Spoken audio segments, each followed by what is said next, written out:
नमस्कार मंडळी, मी शीतल आणि तुम्ही पाहताय दिल्लीकर मराठी। यंदा म्हणजे वर्ष 2024 मध्ये 11 फेब्रुवारी 2024 ते 18 मार्च 2024 या 35 दिवसांच्या काळात शनीचा अस्त असणार आहे। अस्त काळामध्ये कोणत्या गोष्टी कराव्यात, कोणत्या गोष्टी करू नयेत किंवा या शनी अस्ताचा कोणत्या राशींवर काय परिणाम होणार आहे, त्यांनी काय उपाय करावे हे सुद्धा मी तुम्हाला या व्हिडिओतून सांगेल। तेव्हा व्हिडिओ शेवटपर्यंत पहा, म्हणजे योग्य ती माहिती तुमच्यापर्यंत पोहोचेल। तुमच्या मनामध्ये कोणत्याही प्रकारच्या शंका राहणार नाही। या व्यतिरिक्त तुम्हाला जर अजून काही विचारायचं असेल तर कमेंट्समध्ये विचारा। त्याचबरोबर कमेंट्समध्ये शनी महाराज की जय हे लिहायला विसरू नका। चला तर मग व्हिडिओला सुरुवात करूया। मंडळी, ज्योतिषशास्त्रानुसार शनिदेव अर्थात शनिग्रह हा एक असा ग्रह आहे की या ग्रहाची प्रत्येक व्यक्तीवर अगदी बारीक नजर असते। ज्या व्यक्तीचं कर्म वाईट असेल तर त्यालासुद्धा त्याच्या कर्माची फळं शनिदेव नक्कीच देतात।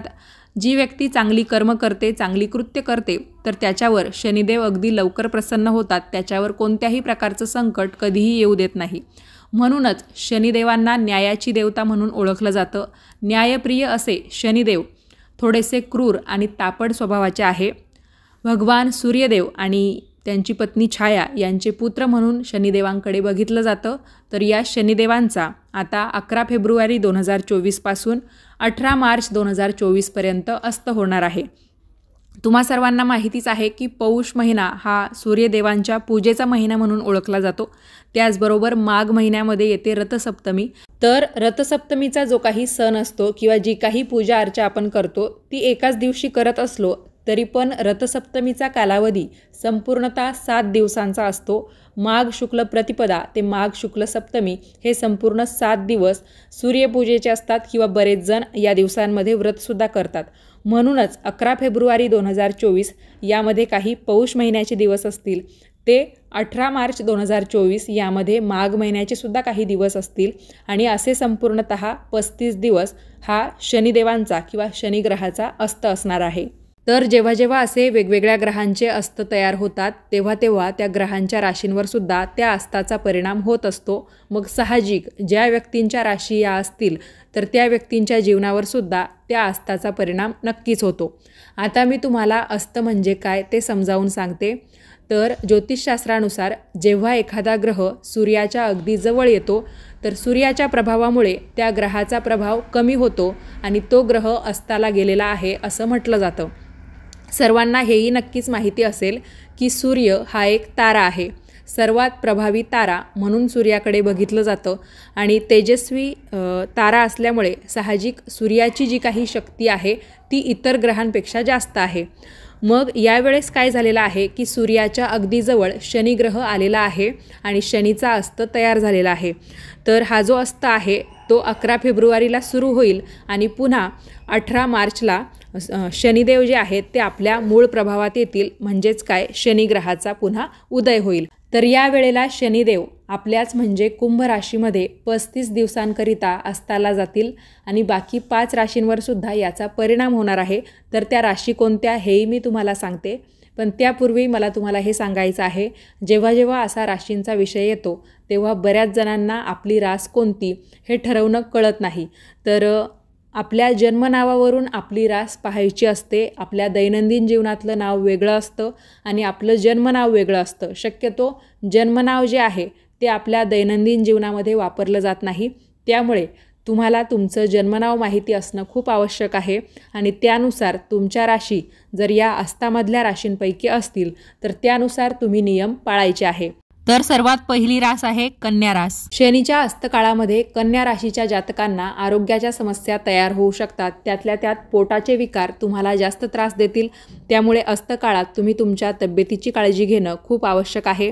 त्याचबरोबर कन्या राशीचे जे जातक नोकरीसाठी प्रयत्न करत आहेत किंवा रोजगारासाठी भटकत आहेत तर त्यांना अजून जास्त वेळ वाट पाहावी लागेल। त्याचबरोबर अस्तकाळामध्ये कन्या राशीच्या जातकांचं इतर कुणाशीही भांडण होऊ शकतं, वादविवाद वाढू शकता। त्यामुळे कुणाशीही बोलताना अगदी विचारपूर्वक बोला की जेणेकरून आपल्याला कोणत्याही प्रकारचा ताणतणाव उत्पन्न होणार नाही किंवा आपण वादविवादाचं कारण बनणार नाही। त्याचबरोबर कन्या राशीच्या जातकांचे जे जीवनसाथी असतील म्हणजेच लाईफ पार्टनर असतील, समजा आता कन्या राशीची जातक एखादी महिला असेल तर तिचं पतीसोबत किंवा कन्या राशीचा जातक एखादा पुरुष असेल तर त्याचं त्याच्या पत्नीसोबतसुद्धा भांडण होऊ शकतो. त्यामुळे कोणत्याच गोष्टीला जास्त ताणू नका, खेचू नका आणि वादविवाद कसा थांबेल, वादविवाद कसा होणार नाही याचीच काळजी तुम्हाला घ्यायची आहे. तुम्हाला तुमचं मन एकाग्र ठेवायचं आहे. कोणत्याही गोष्टीवर संयम ठेवणं खूप आवश्यक आहे. संयम जेव्हा आपण बाळगतो तेव्हा साहजिक कोणत्याही गोष्टीचा स्फोट होत नाही किंवा ती गोष्ट जास्त वाढत नाही. यानंतरची दुसरी रास म्हणजे कुंभ रास, जी शनिदेवांची स्वतःचीच रास आहे.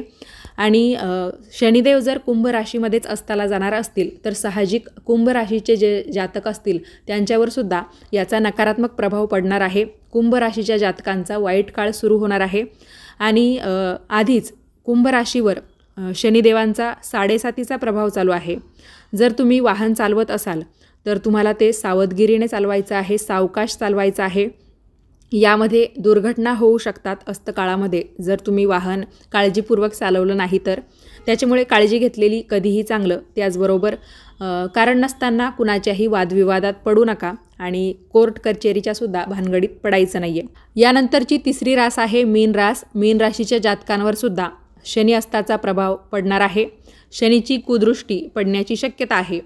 जर तुम्ही व्यापार व्यवसाय करतात आणि तुमची रास जर मीन असेल तर शनिदेवांच्या अस्तकाळामध्ये तुम्हाला व्यापार व्यवसायामध्ये इन्व्हेस्टमेंट म्हणजेच पैसा अजिबात गुंतवायचा नाही आहे. तुम्ही जर असं केलं तर तुमचं आर्थिक नुकसान होणं नक्की आहे किंवा फिक्स आहे. त्याचबरोबर अस्तकाळामध्ये मीन राशीच्या जातकांनी कुणालाही धन म्हणजे पैसा उधार अजिबात द्यायचा नाही आहे. कोणत्याही कामामध्ये जास्त घाईगडबड करायची नाही आहे किंवा घाईने निर्णय घेण्याची अजिबात गरज नाही आहे. तर जर तुम्ही असं केलं तरीसुद्धा तुम्हाला आर्थिक नुकसान होण्याची शक्यता जास्त आहे. तुमच्या कुटुंबातील कोणत्याही सदस्याची तब्येत खराब होण्याची शक्यता आहे. त्यामुळे घरातील प्रत्येकाने आपापली काळजी घेणं खूप आवश्यक आहे. जर समजा अस्तकाळामध्ये तुम्ही तुमच्या घरातील सदस्यांची काळजी घेतली नाही किंवा घरातील सदस्यांनी स्वतःची व्यवस्थित काळजी घेतली नाही तर तुमचं मन जास्त उदास होण्याची शक्यता आहे. यानंतरची चौथी रास आहे मेष रास. मेष राशीच्या लोकांबद्दल बोलायचं झालं तर मेष राशीच्या लोकांना शनीच्या अस्तामुळे काही अडचणींचा सामना करावा लागू शकतो. या राशीमध्ये शनी 11व्या भावात अस्त होईल. त्याचा तुमच्या आर्थिक परिस्थितीवर विपरीत परिणाम होऊ शकतो. तुम्हाला पैसे मिळवण्यात काही अडथळ्यांचा सामना करावा लागेल. यासोबत आयुष्याच्या प्रत्येक टप्प्यात अनेक प्रकारची आव्हानं तुमच्यासमोर उभी राहू शकतात. करिअर क्षेत्राबद्दल बोलायचं झालं तर तुम्ही तुमच्या कामात समाधानी दिसणार नाही. यासोबतच व्यवसायाच्या क्षेत्राबद्दल बोलायचं झालं तर व्यवसायामध्ये सुद्धा काही समस्या तुम्हाला उद्भवू शकतील. तुम्ही तुमच्या प्रतिस्पर्ध्यांना टक्कर देताना दिसाल पण याचे संमिश्र परिणाम तुम्हाला भोगावे लागणार आहेत. यासोबतच घरी तुमच्या जोडीदारासोबत तुमचे काही मुद्द्यांवरून मतभेद होऊ शकतात. यानंतरची 5वी रास आहे वृषभ रास. कुंभ राशीतील शनीच्या अस्तामुळे वृषभ राशीच्या लोकांच्या जीवनात चढ उतार येतील. शनी हा वृषभ राशीच्या 10व्या भावात स्थित होईल. त्यामुळे या काळात नोकरीमध्ये चढ उतार असू शकतात. तथापि नवीन संधी देखील तुम्हाला उपलब्ध होऊ शकतात. करिअरबाबत तुम्ही थोडे चिंतेत राहाल. तुमचे सहकारी तुमचा विरोध करतील. त्यामुळे तुम्हाला अडचणींचा सामना करावा लागू शकतो. यासोबतच व्यवसायाबाबत सुद्धा तुम्हाला थोडंसं सावध राहायची आवश्यकता आहे. बाजारामध्ये प्रतिस्पर्ध्यांसोबत कठीण स्पर्धा होऊ शकते. त्यामुळे व्यवसायासाठी योग्य रणनीती बनवणं खूप महत्त्वाचं आहे. वैवाहिक जीवनामध्ये सुद्धा काही अडचणी येऊ शकतात. त्यानंतरची 6वी रास आहे धनुरास. पण बाकी 5 राशींच्या तुलनेमध्ये धनुराशीला संकट कमी आहेत. म्हणजे धनुराशीला जास्त काळजी करण्याची गरज नाही. पण बाकी 5 राशींप्रमाणेच तुम्हीसुद्धा अस्तकाळामध्ये खबरदारी घेतली म्हणजे जसं की वादविवाद टाळणं, व्यापार व्यवसायामध्ये पैसे गुंतवणं, तर यामध्ये सुद्धा थोडासा विचार करून मगच तुम्हाला पावलं उचलण्याची गरज आहे. चला, कोणकोणत्या राशींवर परिणाम होणार आहे शनी अस्ताचा हे तुम्हाला कळलं. आता याच्यावर उपाय म्हणून त्या राशीच्या व्यक्तींनी अस्तकाळादरम्यान काय काय उपाय करावे किंवा कोणकोणत्या गोष्टी कराव्यात याबद्दलची माहिती सांगते. शनिदेवांना प्रसन्न करण्यासाठी तुम्ही अस्तकाळामध्ये तुमच्या सामर्थ्यानुसार किंवा तुमच्या यथाशक्तीनुसार दानधर्म करू शकतात. तर दानामध्ये तुम्ही गरिबांना किंवा गरजू लोकांना भोजन असेल किंवा कपडे असतील किंवा मग ज्या काही त्यांना वस्तू उपयोगी येतील तर त्या दान करू शकतात. यामध्ये तुम्ही काळ्या कपड्यांचं दान, निळ्या कपड्यांचं दान किंवा मग काळ्या रंगाच्या ज्या काही वस्तू ज्या गरीब गरजू लोकांना उपयोगी येतील त्यासुद्धा दान करू शकतात. किंवा मग शनिग्रहाच्या संबंधित जसं की काळी उडदाची डाळसुद्धा तुम्ही गरजू व्यक्तींना दान करू शकतात. धर्मबीजेपासून या शनी अस्ताला सुरुवात होणार आहे. त्यामुळे धर्मबीजेचं तुम्हाला माहिती आहे, त्या दिवशी उडदाच्या डाळीची आमटी करण्याची पद्धत आहे.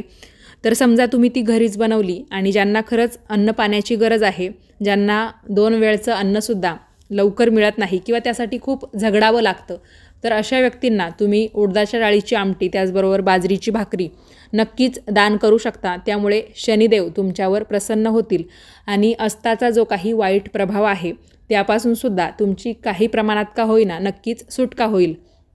त्याचबरोबर अस्तकाळाच्या दरम्यान म्हणजे 35 दिवसांमध्ये जे काही शनिवार येतील किंवा दररोज तुम्हाला शक्य झालं तर दररोज तुम्हाला शनिदेवांच्या मंत्राचा जप करायचा आहे.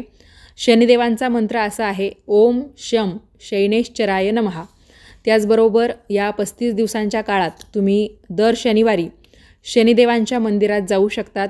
स्त्रिया असतील तर लांबून दर्शन घेतलं तर चालेल आणि जर पुरुष असतील तर त्यांनी आपलं जे मोहरीचं तेल असतं तर त्या तेलाचं दान म्हणजे तुम्ही तिथे जाऊन दिवे लावून येऊ शकता. किंवा मग तुम्हाला जर तिथे जाऊन हे करणं शक्य नसेल तर तुम्ही या 35 दिवसांच्या काळात जेवढे शनिवार येतील तर प्रत्येक शनिवारी पश्चिम दिशेला तोंड करून एक मोहरीच्या तेलाचा दिवा नक्कीच लावू शकता. शनी चालिसासुद्धा पठण करू शकतात. आणि अजून एक उपाय तुम्ही असाही करू शकतात की शनिग्रहाच्या संबंधित आपण सेवा करायची झाली तर मारुतीरायांची सुद्धा सेवा करू शकतो. जसं शनिवारी आपण शनिदेवांची जशी पूजा करतो, उपासना करतो, त्याचबरोबर मारुतीरायांच्या उपासनेला सुद्धा अनन्यसाधारण महत्त्व आहे. तर मग या शनी अस्ताच्या काळामध्ये तुम्ही हनुमान चालिसा दररोज वाचू शकता किंवा मग दर शनिवारी वाचला तरीसुद्धा चालेल. यामुळे काय होईल, शनी अस्तामुळे तुम्हाला जे जे काही कष्ट होणार आहे किंवा ज्या ज्या समस्या तयार होणार आहे त्यापासून थोडी का होईना सुटका नक्कीच मिळेल. त्यातून तुमची मुक्तता व्हायला नक्कीच मदत होईल. तर या व्हिडिओमध्ये मी तुम्हाला जी माहिती दिली ती तुम्हाला कशी वाटली कमेंट्स करून कळवा. तुमची रास कोणती आहे हे सुद्धा तुम्ही कमेंट्समध्ये सांगू शकता. भेटूयात पुढच्याच नवीन व्हिडिओमध्ये. तोपर्यंत सर्वांनी काळजी घ्या आणि असेच छान छान माहितीपूर्ण व्हिडिओज पाहण्यासाठी आजच दिल्लीकर मराठीला सबस्क्राईब करा. धन्यवाद.